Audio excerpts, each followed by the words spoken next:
Do I regret being part of CGS? I regret it in the sense that it compromised my integrity a little bit. Like, I let the money. It was the last time I let money kind of dictate my sensibilities. But do I regret being part of it? Like, probably not, because what it taught me about the industry and how it all works is like invaluable experience. Like, I got to watch firsthand all the corruption, all the bullshit. I got to see what happens if you go against money players in the sports and how they'll try and fuck you, but then ultimately how they can't if you just stick around. Like, if you've just got the fucking stones to ride it out. And that's what happened to me. You know, after I came out against CGS, and after I left CGS, they literally tried to just erase me from esports. They told anybody, anybody who even published work that they didn't pay for. So if I wrote something voluntarily and gave it to them, they told them if you publish anything by him, you will revoke your press credentials for CGS. You won't be allowed to attend the events. They told Cadred I couldn't go back to them. They told every franchise in the league you can't use him as a writer, you can't use him as a content creator, you can't have him doing video interviews. They told the LAN center I worked at I couldn't be present during any events in that LAN center that had a CGS team present. They literally tried to push me out the scene, and I just realized, like, well, wait a minute, they don't actually control it.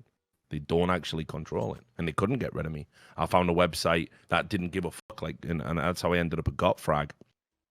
And they basically said, like, listen, fuck CGS. Like, it's not even, we don't even think it'll be here long term. If they want to revoke our press pass, we can just sit at home and write negative things about them. It's fine. Like, so just do whatever you want.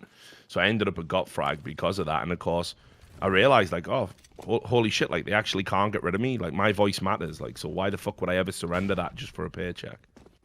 So it actually helped basically create the version of Richard Lewis I went on to become, which was after CGS. You know, that's kind of where I became a player advocate. That was when I took on like ESL when they weren't paying people's money out.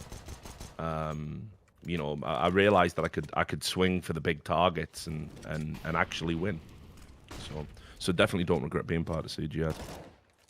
Yeah, I feel like I'm like happy and sad that I missed out on those CGS days, because like it seems like it was just a fucking shit show.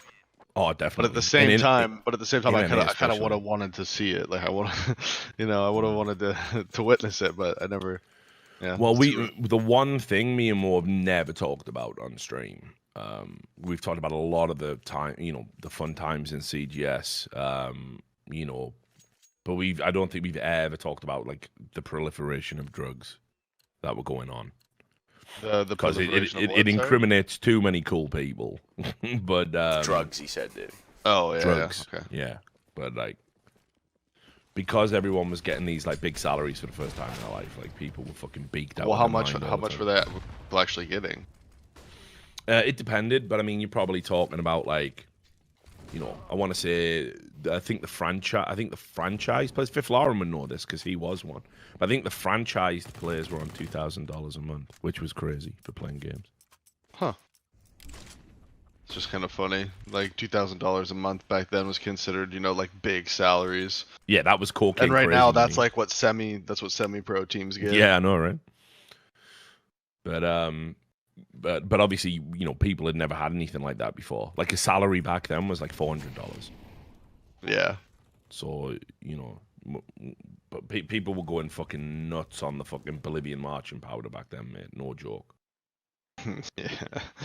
There's stories about teams like just literally there's grams and grams on the table in the hotel rooms and stuff. Like it's mental. You know, one of the other books that I've been working on, is I wanted to do like a complete history of esports from my perspective, which I've already written probably like 3 chapters for. It's been sent out to a few publishers. No one's biting right now.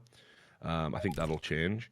But I'm also want to write the definitive book of the CGS, like, because it is the ultimate clusterfuck. It's like, it's just an interesting business experiment. And like, I've been talking to like DJ Wheat about it. He's like said, oh, I'll give you everything. Like, we'll sit down and we'll do some interviews. Obviously, Red Eye said he'd give me everything. We'll sit down, we'll do some interviews.